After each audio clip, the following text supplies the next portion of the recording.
wasn't there. And it's really cool that we're going to be able to have those kind of group celebrations again with, like you said, everybody hopefully masking up and doing what they need to do. Well, the players, they absolutely felt that difference in energy. We saw Drake say, right, that Kyle Lowry, he's probably going to get a statue in his name at some point. Yep. And then with Minnesota, well, we haven't seen them retire Garnett's jersey yet. So potentially with an ownership change, we could see that in the future too. Who knows, right? But after a disappointing season that saw them get swept in the first round, Pat Riley and the Miami Heat, they traded for Kyle Lowry to bolster their already tough-minded roster. Tim, what are your thoughts on that addition and how you see it working out?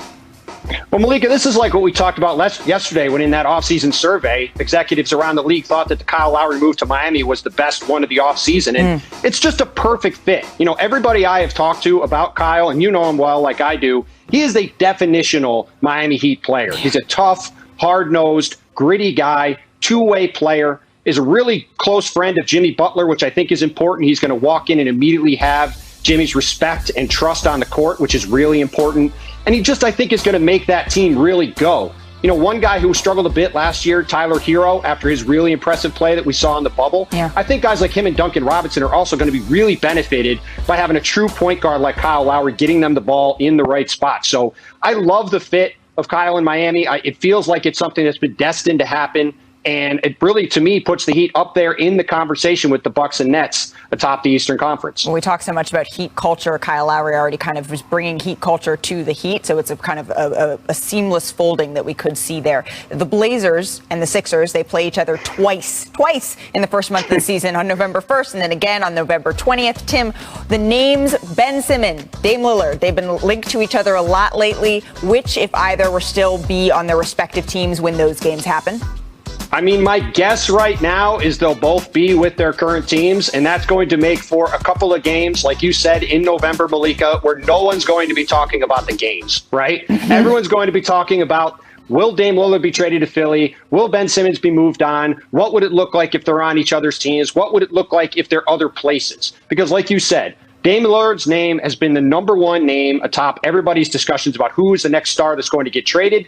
And after Ben Simmons whiffed on that dunk in particular in Game 7 of the Eastern Conference semifinals against the Atlanta Hawks, his future in Philly has been in doubt ever since then, right? So they have been talked about on and on and on as we've gone through this offseason. And if they're still playing for their teams in those games, you better believe it that all anybody's going to be focused on is where their next teams are going to be in those matchups. There's going to be very little talk about what those two teams are doing on the court. Absolutely. We did hear Adrian Wojnarowski share that C.J. McCollum, Dame Lillard's teammate, joined him on the Woj pod. That's coming out today. And C.J. McCollum said that he sort of expects to be teammates with Damian Lillard, at least to start this season, and they're in constant communication. Tim, thank you so much for joining us. Really appreciate the time.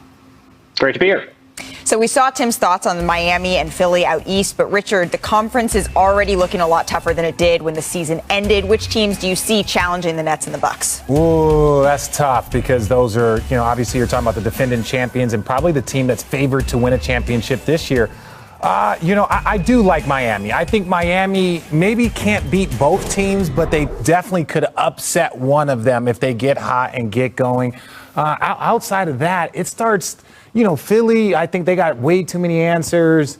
Are there any other teams in the Eastern Conference? Well, I think Philly, if there is a trade for someone like Dame Lillard, they're automatically in the conference. It's a big if. Yeah, of course it's an if, but I think there's a lot of ifs beyond the Bucks and the Nets, because the Bucks and Nets have already proven themselves to be so good last year. I guess the other two teams I'd go to beyond the Philly and Miami would be Boston. And Boston, I would be including them if they were to make a trade for someone like a Bradley Beal. And then the Hawks. I mean, the Hawks were in the Eastern Conference Finals a year ago. You're making faces, Richard. No, you're making faces. Because they have to be included in the conversation, the potential. Well, this is the thing about it, is that two of the teams that you said probably need to make a trade to compete. Miami doesn't need to make a trade. Yeah. I think you would look at them as like the singular team that, like, as constructed, I don't know if they could beat both, but they definitely could upset one. And then I think I'm curious to see what Atlanta does now that, it's not the same type of season, very similar to what some of the bubble teams did. Sure. Right? You see these guys go out and play great, play outstanding. They just kind of had a magical run. I would consider their run very similar to the Phoenix Suns run. Young, played better than a lot of people expected, even though you knew that they were great players. So I just think every other team needs to do something versus the three teams constructed as is. It's the Nets, it's the Bucks, and then I think Miami would be right there. I agree there. I mean, it's going to be interesting to see how that all shakes out. It does seem like Miami is one of those teams that just took a huge step. I don't know that anyone was necessarily expecting to see them get swept the way that they quite did in the first round against the Bucks, especially considering how Miami played the Bucks in the bubble. But that just goes to show you how unique of an environment the bubble was. Some injuries took a toll. The opening week was released on Tuesday, but the first marquee NBA game is October 19th. Circle that date when the Bucks get their rings in Pfizer Forum on TMT. And when they host the Nets in an epic rematch of that 7-game series. And we also learned of the Christmas Day games headlined by the Nets and Lakers in primetime on ABC. That's one of 5 games on Christmas, including Trae Young back in MSG, Luka versus Donovan Mitchell, the Celtics Bucks, Warriors Suns, and concluding with Luka versus Donovan Mitchell on ESPN. And that leads us to our ABC primetime Saturday games, 7 of the biggest matchups of the season, including Lakers Warriors meeting up on both February the 12th and March 5th. Katie's return to Golden State with fans is featured along with the champion Bucks, Sixers, and Knicks. We got a lot going on. We now welcome in ESPN insider Adrian Wojnarowski. We just saw the marquee games as the NBA begins its 75th anniversary, Woj. And the 75th anniversary brings in a new NBPA president in Portland, CJ McCollum. You just interviewed him for recently for an upcoming episode of the Woj Pod. What did you learn about his duties and his current relationship with Dame Lillard? Malika, listen, this is going to be, as CJ McCollum takes over for Chris Paul, there's a lot on the docket as the new president of the Players Association. There's an ongoing search to hire a new executive director to replace Michelle Roberts, who's planning on retiring. And then there's a looming collective bargaining negotiation with the league. And that's certainly going to shape what the NBA looks like for years to come. And so those are at the very top of the list for CJ McCollum. But in the shorter term, as the Blazers get ready to think about heading back to training camp, I talked to CJ in the podcast about the conversations he's having and continues to have with Dame Lillard. Listen, they talk almost every day, every other day, and he talks about being really confident about how Dame feels about being back in Portland this year, about being committed to this team, and he fully expects, he's starting the season with Dame Lillard, and this is a team in Portland, if healthy, that is going to be a significant contender in the Western Conference. Oh, we certainly look forward to listening to that full conversation that you had with CJ McCollum on the Woj Pod. There's going to be a lot of interesting stuff in there. But Woj, the defending champion Bucks, they're going to face the Suns in a finals rematch as part of our ABC Sunday showcase on March 6th. One of 9 games ABC will broadcast on Sunday afternoons, including the Nets, Celtics, Mavericks, Hawks, reigning MVP Nikola Jokic, and more. But as the Bucks prepare for a title defense, Woj, what do they still want to accomplish this offseason? Well, Malika, their roster's set, and they were able to keep Bobby Portis, certainly who could have left in free agency. That was certainly an important player for this team to keep. But beyond that, Mike Budenholzer, their head coach, he's got a year left on his deal. And we talked about this all season, Malika, that his future in Milwaukee was going to be determined by results. Well, he delivered a championship.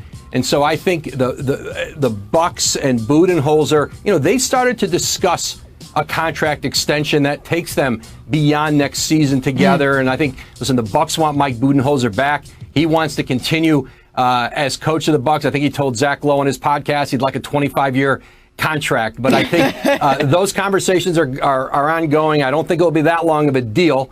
But certainly it's a priority for the Bucks to get that wrapped up. Well, maybe not 25 years, but this is an exciting time for Milwaukee, especially considering the conversation surrounding Mike Budenholzer all of last season. But while we have you here, Woj, you broke some news this morning involving the extension of Robert Williams with the Celtics. What more can you tell us about that?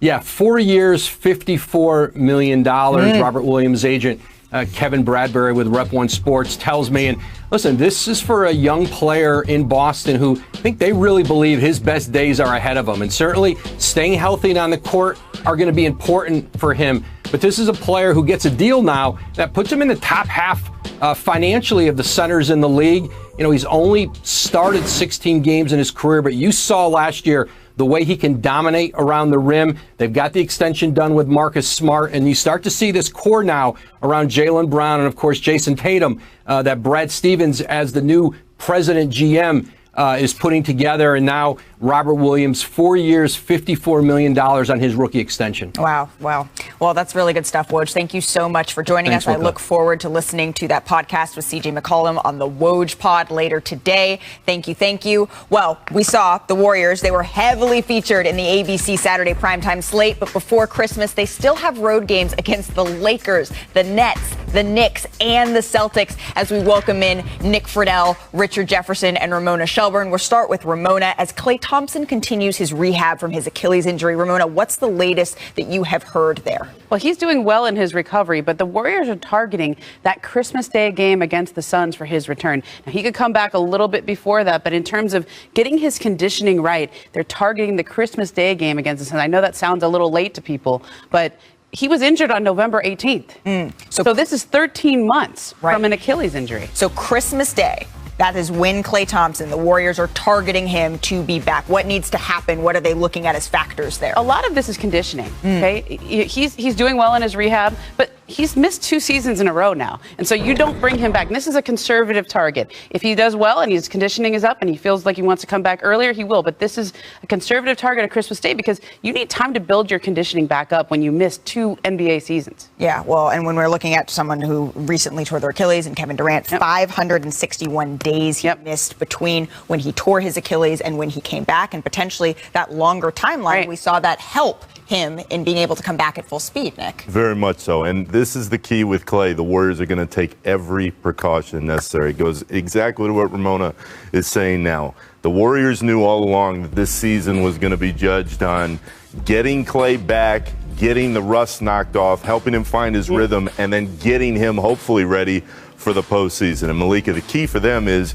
months and months away. They're going to make sure he's ready when he's out there. And as we saw from the schedule, the Steph Show is alive and well on the national TV schedule because that's all anybody wants to see all the time. But they know it begins and ends with Klay. If they want a legit chance to get back into the top of the Western Conference, he's got to be healthy and he's got to be ready to roll. Well, and Richard, you were talking about Klay as just one of the silent assassins of the Warriors. What's the difference that you see there for them when he is on the floor? Well, there is, like to the next point, there's no place that you can be with the Warriors if you don't have Klay Thompson. Like, I'm sorry. Like, Steph is amazing. Steph is all-world, first ballot, all the things. But with Steph and the supporting lineup, even with Draymond being an all-NBA guy, like, you have to have Klay to make that engine run. So if he doesn't play till December, if he doesn't play till January, whatever it is, take your time. But the one thing I will say the difference between him and Kevin Durant is that Kevin Durant had the luxury of not going to the bubble and then having a later start to an NBA season. So he was well into his injury recovery for months longer. So I think there was a little bit less apprehension with him as there will be with Klay. Malika, there's 32 games, though, between the start of the season and Christmas.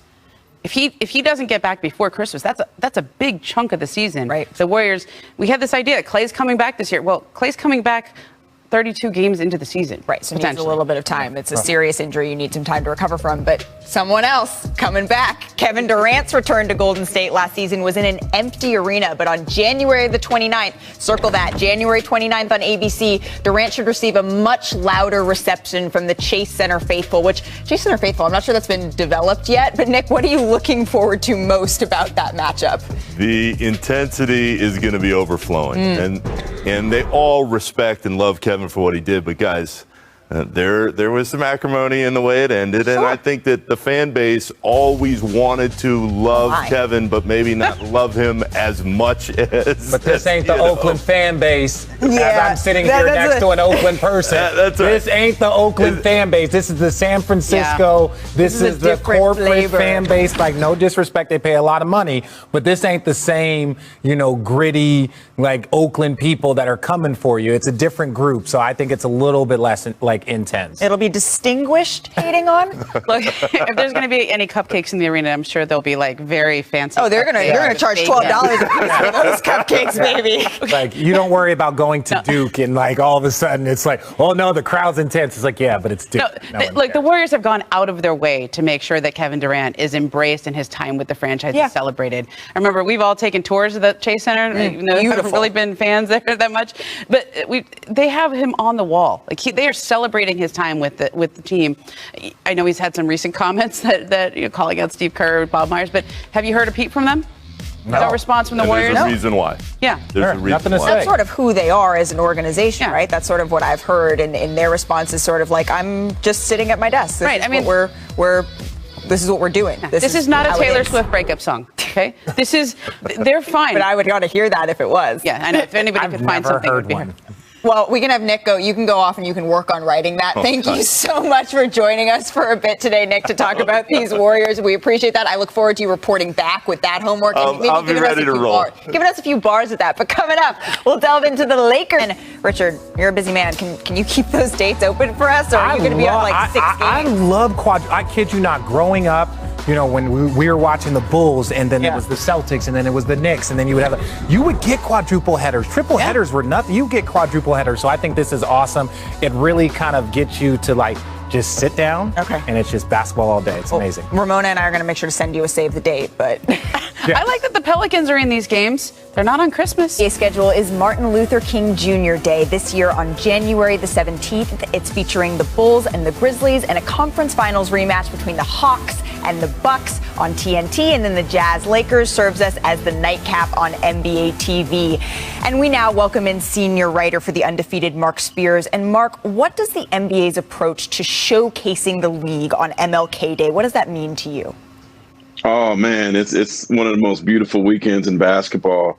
You're talking about a celebration in Atlanta, a celebration in Memphis. I've been able to last 5 years to be a part of the Grizzlies celebration, which includes a symposium, awards giving, a game obviously on Monday. It's a whole weekend celebration, and they take everybody to the Civil Rights Museum, which is certainly emotional and amazing. And then the Hawks do a great job too of highlighting Martin Luther King and down the street from where he used to preach. And obviously their MLK jerseys are super fire. People are buying them. So I implore anybody who hasn't been to one of these games in Memphis or Atlanta, and then they got good opponents this time around too, and their teams are good, to go to Memphis, go to Atlanta, and enjoy MLK weekend from an NBA standpoint. Well, and in order to understand where we're going, we have to understand where we've been, and that's such an important part of history in this country, Black history in this country. John Morant will be featured on MLK Day and will also go head-to-head with fellow 2019 draftee and former AAU teammate Zion Williamson 4 times, including March 8th on TNT, after Morant led Memphis into the postseason. Mark, how have you seen things between the Zion and Ja rivalry leading into year 3? It hasn't gotten off the ground because they're homies. They were AAU teammates. They're both from South Carolina. Yeah. When one of them has a good game, they tweet out, "Oh, did you see what my boy did?" And they haven't really played each other that much because of the pandemic and injuries. So, I think it's amazing that 2 South Carolina kids who've known each other since they were like pre-teens were 1 and 2 in the draft. But until they play in the postseason and look, they're trading jerseys. This ain't no rivalry. This is a brotherhood. This is a celebration. Unless they play in the postseason, I don't really see it become some dangerous rivalry, Well, and John Morant's dad, T. Morant, whenever you ask him about his son's relationship with Zion, that's exactly what he'll say. He say, "I watch Zion's games. I'm cheering him on. This is a family thing that's going on here." Exactly. But as Zion and Ja build their history to Lakers, they could move past some historical names on the all-time scoring list. LeBron needs to have just over 1,500 points to pass Karl Malone for second all-time in NBA scoring, and Carmelo Anthony is only 40 away from passing Moses Malone for 4th all-time. Mark, you covered these players extensively, even since before their rookie years. What did these potential milestones reveal about LeBron and Melo? Well, first it reveals their longevity, but I'm happy for both of them. It's amazing to get into that top 10 tier, and LeBron certainly has a chance to be number 1. But Malika, in 2003, if you told me these 2 guys were going to be teammates, I would have never guessed that. They were rivals. It was LeBron versus Melo. I still remember being at that game in Cleveland the first time they played, and Earl Boykin stole the show, and the Nuggets beat, Cavaliers. And there's a lot of talk about back then about Melo should have been Rookie of the Year, and it was supposed to be them. And then Melo's career started slow. LeBron skyrocketed. Dwayne Wade became that guy that was kind of the rival. Then Kevin Durant came there and did his thing and became LeBron's rival. So to see them now as teammates, it's just kind of strange, because in the beginning, it was built to be this Bird versus Magic thing that was going to last 20 years. And their careers are lasting 20 years, but now they're teammates, which I definitely wouldn't have guessed that in the beginning. Absolutely. It's been a lot of fun to sort of see that evolved. I really appreciate you stopping by, hanging out with us a little bit, Mark. I want to go to Ramona Shelburne. She has covered this a whole bunch. She covered all of these guys as we welcome in Dave McMenamin, our NBA reporter. But I do want to go to you first, Ramona. How have you seen that relationship evolve over the years? Well, what's fun about the Melo, how he's setting up here is the Lakers have had a chance to get Melo on their team a couple of times over the last few years. It's been brought up, it's been reported, and this is the year they finally did it. And you got the sense that it's because he proved that he can be exactly the kind of player they need on this team. I mean, in the past, there was questions, would he be willing to play a bench role? Would he be willing to be that elder statesman? He did that up in Portland. And to think that he's gone from being out of the league where people were on, so I can't believe Melo's not in the league right now, to now being on a team that has a realistic shot at a championship. That's incredible. Absolutely. And we're seeing history sort of being written here, Dave. How do you see Russell Westbrook, him coming in with this Melo, LeBron, Russell Westbrook adding on top of that? How do you see that evolving? Well, I think just concentrating on Melo and LeBron for a second, both of them being in year 19, 36, 37 years old, they've redefined what a prime is considered to be in the NBA. We used to be like, anecdotally, you hit 27, you've been in the league 4 or 5 years, and then you can go 27 to 31. Yeah. Well, LeBron's prime's been the last 15 years. Now, Melo might be a little bit on the downturn, but it's remarkable in that sense, and then remarkable for the Lakers franchise sense. Look at that top 10 list. 7 out of 10 wore the purple and gold. So the Lakers franchise, they not only collect rings, but they collect kind of the superheroes of the game. They've at some point worn the Laker uniform. Well, yeah, and when the Lakers call, you typically answer it. And to your point, Ramona, I said years ago when Carmelo was going through this, and when he finally signed with Portland, I said it, I was like, look, he's auditioning to be on a championship team. People didn't buy that. And look, I know there was clips, and I think that Carmelo deserved to be in the league that entire time. But understand, there's 450 players in the NBA. It's not the 450 best players in the world. There's players that fit roles. There's players that fit opportunities. There's tons of guys that don't have jobs, that will never have jobs, that are probably still 450 best. Isaiah Thomas, Jamal Crawford. If you were to list the players in the world, they would still crack those numbers. With Carmelo, he proved by, instead of saying, hey, look, these guys want me to come off the bench at his press conference in Oklahoma City during media day, to now he's like, I'm willing to accept any role. And once you change your mind frame to I'm willing to accept any role, now all of a sudden the Lakers are like, well, maybe he can come and fit a role here versus like, well, if Carmelo comes, now we got to deal with this and you got this situation. So I think he did a great job working the last 2 years to get to this point, to be in an opportunity to fight for a championship. Well, and that's what Carmelo was saying at his opening press conference, right? He said that I wasn't totally sure whether or not at different points it would have been the right time. But LeBron said now is the right time. He's changed his mindset. He's changed his mentality. He said, I'm willing to play a role. He's grown up a little bit, and it took some maturing and changing. But Ramona, thank you so much for joining us. I really, really appreciate it. Always love chatting with you. Remember, season single game tickets and memberships are now on sale across the NBA. So go to NBAtickets.com for more info. Happy to have you here. Let's get to it. Let's get to the Big Three and the playoffs, consolation game, and the Big Three championship game will be held at the Atlantis Paradise Island in the Bahamas with games on August 28th and September 4th. You said recently, though, that this is the hardest endeavor you've undertaken in your career and that this league is still clawing for respect, but said that folks will, quote, respect the league soon. So what do you believe is the key to closing that respect gap? Just continue to put great games on. Our league is very competitive. It's basketball like most of us remember playing it, a little physical in the paint. And so I just think, it's just continue to put the best athletes that want to play this game, continue to put them on the court, let them do their thing. And, it's like you build it and they will come. And, so that's really what it's all about. I don't think anything else is, a factor. It's just doing what we're doing and do it better every year. You build it and they will come. I like that. The big three is head coaches like Lisa Leslie, Nancy Lieberman. I'm curious, when do you believe that there will be a woman who is a head coach in the NBA? As soon as they catch up with the big three. I mean, Talk that. We the case study, so there's no reason to put 1,000 different studies on this. Just look at the success that Lisa Leslie, Nancy Lieberman having in our league, some of the best coaches in our league. Yeah. And hey, the proof is in the pudding. So, they can look at what we're doing. And like I said, they can catch up whenever they're ready. Absolutely. Yeah, Q, man, first respect. I was at your first Big-3 game in Brooklyn, and you guys have grown a lot from them, so congratulations on that. But I got to bring you back to your Lakers. Westbrook's coming back home. You got Melo in uniform now.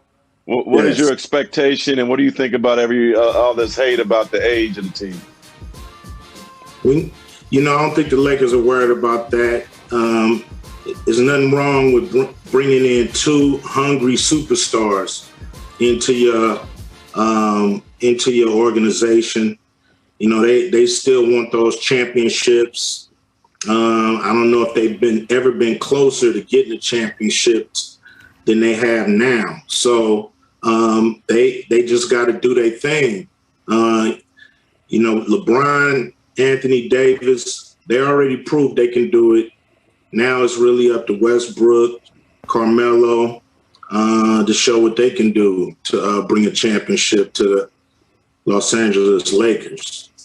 That's true. Now, I have a big question here for you. Lakers Nets are going head-to-head on Christmas Day. One, what is your expectations? And two, it's not a big game unless the stars are there. So will you be in attendance on Christmas Day? Have you got the tickets? Have you got the approval from wifey? Like, what's the story? I mean, for one, I don't need no approval. Talk to him. That was a setup. Two, I've been a suite holder in the Staples Center ever since it was still rubble in the ground. So, I definitely plan on being there. Okay. It's really all about, hopefully getting in the building and feeling that energy. COVID is still crazy. So, who knows? Who knows? Yeah. Well, Cube, I also wanted to say, man, if you got extra seat on that private jet to the Bahamas, let a brother know, man.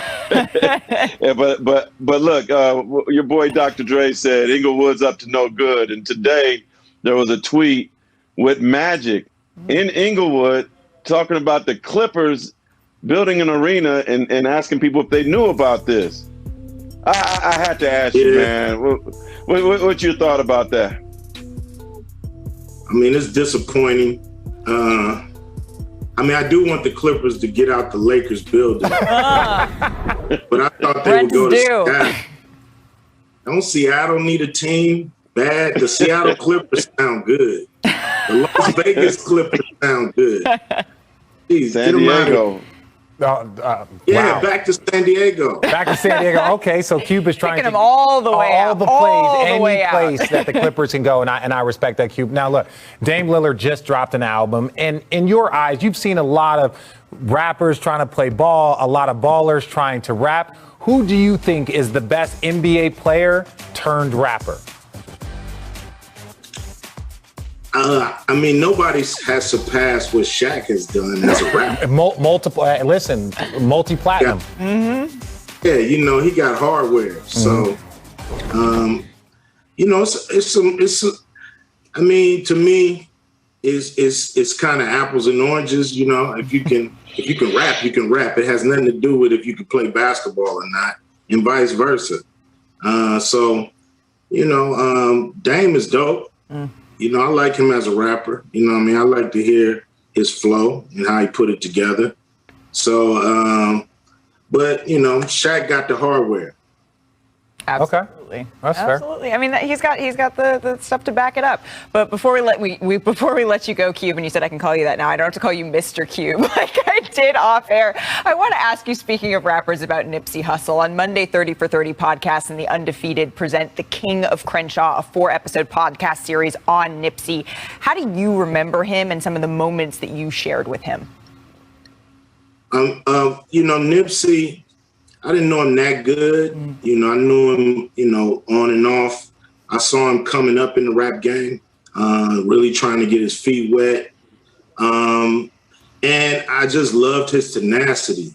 He really, really stayed on his grind and really started to, reach the heights that he envisioned himself earlier in his career. Earlier he was, he was just learning the game, a lot coming at him.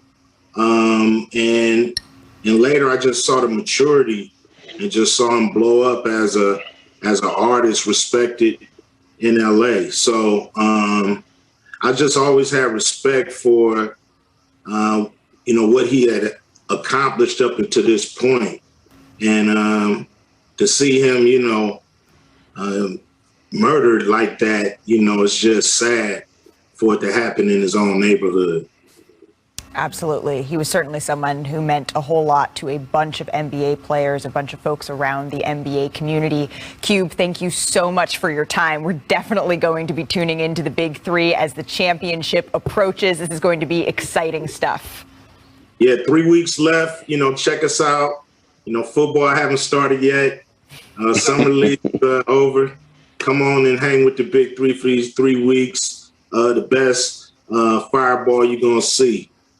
Absolutely. We're looking forward to that fire. Nike, but I'm still mad that there is no signature shoe for a female. You have her and Sue Bird. They just won 5 gold medals. Like, how many accomplishments? And sometimes it's not always about how many shoes they sell. No, it's about representing a market. It's about representing females and what they have brought to our Back in the day, Cheryl Swoops had one. She did. She had her first one. I think it's just cool. LeBron and Diana have had this cool camaraderie for years. They played in Olympic summers together, and I remember when she became the WNBA all-time leading scorer, LeBron shouted her out, and she was wearing LeBron sneakers then when she set that accomplishment. Yeah, I dig it. See how I do. Well, we'll see. But I think you got this. So for most of last season's games, we didn't have fans, but your reporting didn't stop. You had to cover games on the return. And so now that we're more likely to see full crowds at the arenas this season, how does that enhance the experience of seeing someone like Kyle Lowry return to Toronto? Well, yeah, Malika, I think it's really important that the NBA is getting fans back for all sorts of reasons, but this is probably the biggest one. If Kyle Lowry had gone to the Miami Heat last offseason and had gone to play his first game, quote unquote, back in Toronto, in Tampa, with a few fans in the building, that would have been a real disappointment, right? Masai Ujiri earlier this week, I think correctly said Kyle Lowry is the greatest Raptor of all time. Yeah. And for him to get a chance to go back to Toronto at Scotiabank Arena, where they haven't had games in over a year and a half now, to be able to celebrate that kind of moment with the fans there, I think is a really big deal. And, there's going to be other situations like that around the league, too. Last year, the Boston Celtics were supposed